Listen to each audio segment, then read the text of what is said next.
Hey guys, welcome back for another lore breakdown. Today, we went to Cainhurst Castle.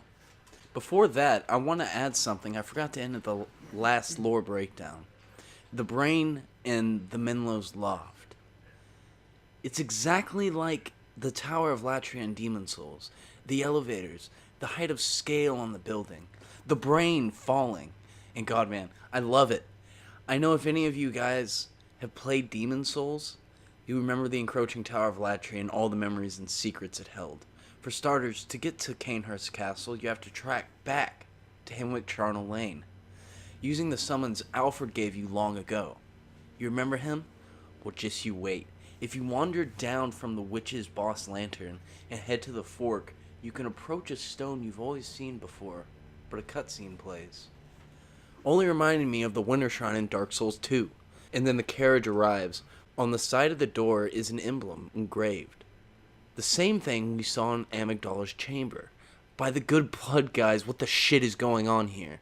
With all we know with the Four, how they could possibly be feeding the Great One, the Old One, carrying out its desire and dream to turn us all to beasts.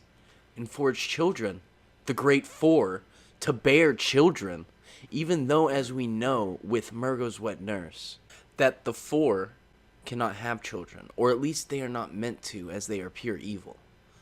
What could be waiting at Cainhurst? We can see an unreachable castle on the cliffs above our lantern, but as we know, the cliff ends, and as the empty carriage opens its door, revealing it's waiting for you, it leads you off into a fog, and ending up somewhere at the front of the gate of the castle. They say to fear the unseen, and right when I got there, I noticed a hint of a portal just like the ones Amygdala would make, which made me wonder if I had enough insight, would I have seen an Amygdala appearing above the gates? I could only wonder. And as soon as you step through the gates, it's a huge courtyard, riddled with statues of kings, queens, and their children. Could it be telling the tale of how long the Old One has been in power? Some of these strike very similar poses to the themes of Dark Souls 2. The women dominating the picture as the man cowed under a power, or that of Demon Souls and a fallen king. There are so many statues I could only ponder the possibilities. Up on the hill there was a frozen fountain, and a statue with 4 figures. Could the Great Ones have been the original leaders of Yharnam? I thought endlessly, but then a creepy monster that seemed mixed between a witch, a spider, and a bloodsucker for Demon Souls. Seriously, it reminded me of the enemies from the swamp. And when you actually enter the castle, it depicts a queen and king on the giant door, and feel again as if the woman is dominating and the man is submissive. Walking in there are still servants scrubbing the floor. The maids wandering around all seem lost and mad, their minds driven into absolute oblivion. There's statues all along the walls depicting more of how long this corruption has gone on for, only further implying the Old One, Alon, Gwyn, the Lord of Cinder, Vendrick, and Nishandra, only pushing forward the series, continuing to draw the lines to those universes. Even though time has passed, you can even tie them together with the pillars we see constantly at the Hunter's Dream, as they are in both Dark Souls and Dark Souls 2. In each game, when we see them, it has been from a different direction, implying each game has been on a separate continent, adjacent from each other. It said if you don't attack any of the servants or take anything, you will not be attacked. If you do, the people and spirits that remain will consider it a betrayal to Yharnam. The spirits almost seemed to accompany the servants, like each one was tied to their own madness, self-projecting the spirits into physical form, because the Old One told them so. Is this castle another dream, just like the Nightmare Frontier? Once you work your way through the spirits and servants, going up the stairs out of a balcony, you witness the coolest Easter egg of the game. Out there in the distance is an island resembled to none other than the original Kingsfield Island, the one you should never venture to. I thought that was awesome. How about you guys? If you scan the landscape, you can see to the left of this awesome Easter egg is that huge clock tower you see in the very beginning, implying everything over there is Yharnam. This is where Alfred said Willem corrupted everything, from the castle itself. Once he came here after awakening the Old One, did he make them drink the Forsaken blood?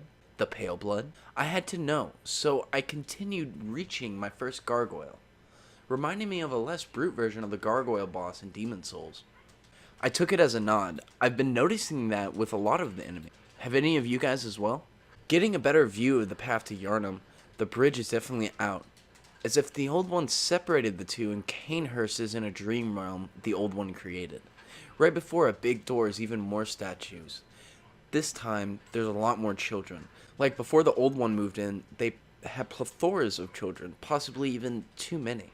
And along with the Old One's insanity and corruption comes madness and an era of an entire civilization being infertile.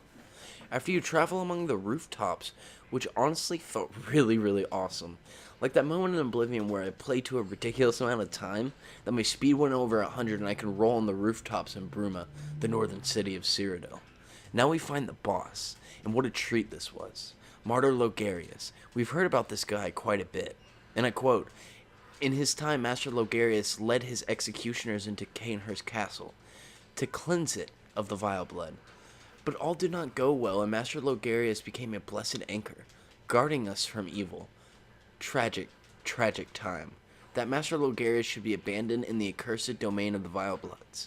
I must free him, so that he may be properly honored in martyrdom."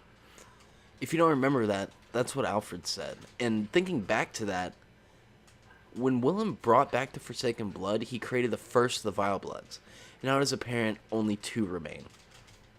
Making Cainhurst Castle hidden make all the more sense. Protecting themselves with a veil remain hidden and survive. As if Logarius marched onto Cainhurst Castle when he first started and fell in love with her and drank the blood, being lost to endless madness. Could do nothing other than protect her, and whatever lies behind him, my guess is the queen. After you beat him, he becomes obviously apparent it was almost too much like Dark Souls 2. In the way this throne was seated outside, how after all the madness, all he could muster up was to defend the queen and himself. There was also something akin to Demon Souls during this fight. His sword, it looks exactly like King Alant's sword. And if you don't remember, back in Demon Souls, the sword is one way the Old One controlled Alant. After he's defeated you, you walk behind into a final room. You obtain an unopened summons letter. My guess is it was originally to Alfred, but this wasn't sent or given to Alfred. It only makes me think how quickly the king fell to madness and delusional love. Both of the remaining Vilebloods being controlled by the Old One. A few steps forward, you see the queen, looking very similar to the king himself. Her name is Anais, and she claims she is a sworn enemy of the church. Could this be the true Queen of Yharnam's daughter? It's as if, after Master Willem corrupted her, she felt higher than her mother, moving away from Yharnam as her people were turned into beasts. And she is a prisoner to this mask, as she says, as if she has given up and accepted the Old One's dominance and power. So deluded, possibly by the Old One making her think that this blood was different from its pale blood, but it was no different, and she knew that as her people turned, seeking refuge, and secluding herself in this veil, or maybe the Old One did, to protect the only female left in Yharnam's line, to continue on its desires to spread its burning corruption, becoming a vessel, just like Mycolash, without even knowing it, only showing us the power of the Old One's splendor. I personally believe the Queen and King are vessels for the Old One, just as Mycolash and Willem were. If you think about the Vileblood oath, it's implying it's fighting the church. But we both know it's the same blood from the same source. But in all actuality, guys, it really feels like it's the exact same thing as the church, but the Old One is letting them think it isn't, being just as insane as Willem and Mycolash. On a final note, the crown from the king is said to reveal illusions showing a vile secret. I believe this is just like the Queen's mask, and Mycolash's cage just channeled the Old One's thought and power, not to mention complete and utter domination over their mind. We're right at the end, and there's just one more optional area left before the end. The Upper Cathedral Ward. With the Great Four, the Old One, the Mensis ritual just being another telling of how the Old One is being fed. Everything tying to the Pale Blood in the Old One, Rom, Amygdala, Mycolash, the Queen, the King, everything tying to Demon Souls, Dark Souls 2, Kingsfield, the entire Soul series itself. How this entire kingdom fell to madness to appease the Old One. Just like Alant, Just like Gwen. Just like Vendra. I know there's only a little bit more left, but I've got this feeling there's something big around the corner, like it's been staring at me the whole time. I can't wait to see what secrets unfold. How about you guys? Don't forget to subscribe to see Bruce and I every weekend. Tell me what you liked, you didn't like, or what you'd like to see more of. Share your theories. Thanks for coming by for another lore breakdown of Bloodborne. Until next time, friends. Ruler of the Vilebloods, and sworn enemy of the Church. Yet our people are murdered, and we are prisoner to this wretched mask. What is it thou'rt in search of? Well, well. An odd hunter thou art indeed. We've tired of these piteous nights. Share in our plight, and take oath against the Church. If thou wouldst this path walk, I prithee, partake of my rotted blood.